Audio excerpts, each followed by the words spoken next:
water, you gotta replace the liner. Or if it's patchable, that's fine, but as a liner gets older, the patches don't hold very well. So that would be one thing if the pool is losing water. Secondly, over time, the UV light from the sun fades the liner, and after 10, 12 years, typically liners don't look very good anymore, and people just want to replace them for that. Another thing that can happen is you get pH wrinkles. If the pH is way off in the water for a long period of times and you have alkalinity issues, you get these little spider wrinkles all over the bottom, and really what's happening is the material is literally collapsing on itself, and it creates these little wrinkles which get ugly. If you take care of your water chemistry perfectly, those will never be an issue. But I've seen a lot of those where people just, oh, it looks good, it must be fine, and they never pay enough attention, and over the course of several years they start creating these wrinkles. So either it's unsightly, or it's just not functioning anymore. If the pool is losing water because there's holes in the liner, it's time to replace it. What happens in the process of replacing liner? How do you go about it?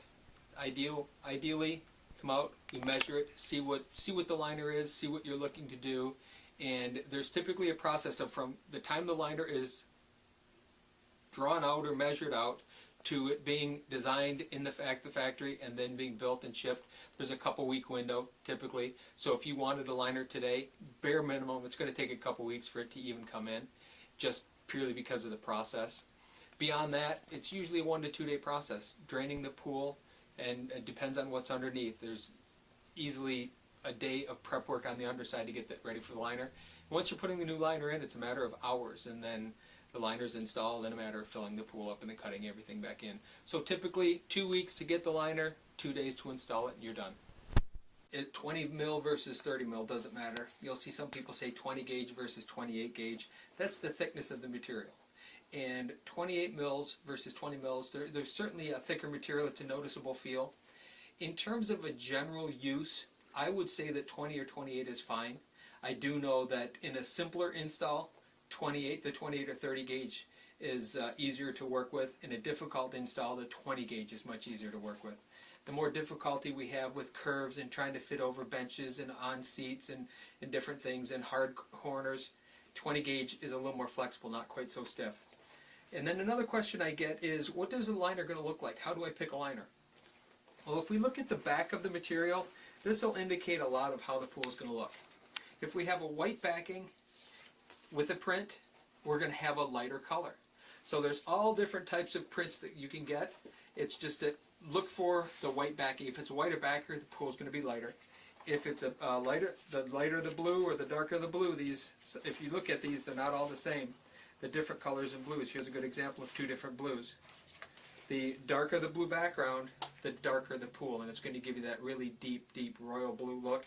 A lighter blue is going to give you just a little bit more of a baby blue, and a whiter background is going to tend to give you more of a Caribbean teal color. Again, it's going to be influenced by the print on the front, but use this as the indicator first and then look at the print.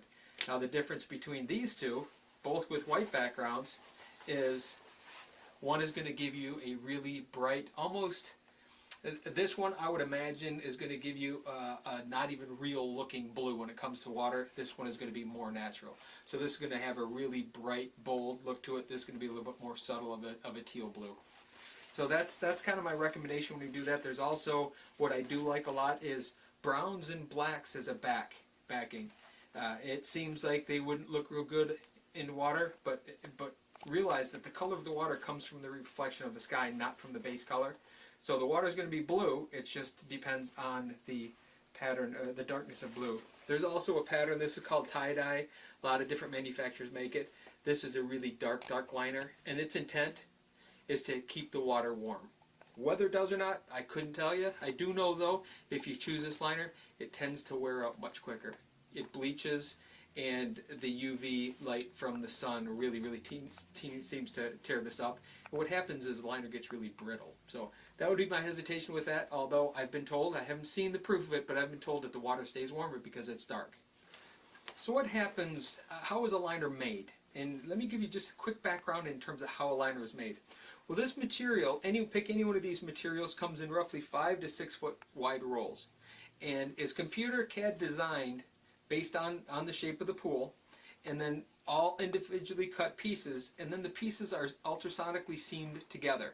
Most of it is using sound waves, although there's a few today that use hot air that actually melts the two and then rolls the liner together. But what happens when you put two pieces of material together, you have a seam there. There's going to be a bit of a thicker part of the material. What happens is you'll end up getting a little bit of a ridge. And if it's a white back, you're going to and a dark front, you're going to have a white line there. And you're going to see that seam. If you go with a darker liner with a darker background, when you seam them together, you won't see as much of a seam, so it won't be quite so apparent.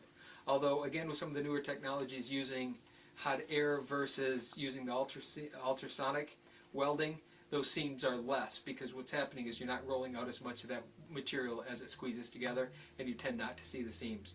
But darker liners are certainly going to hide the seams better.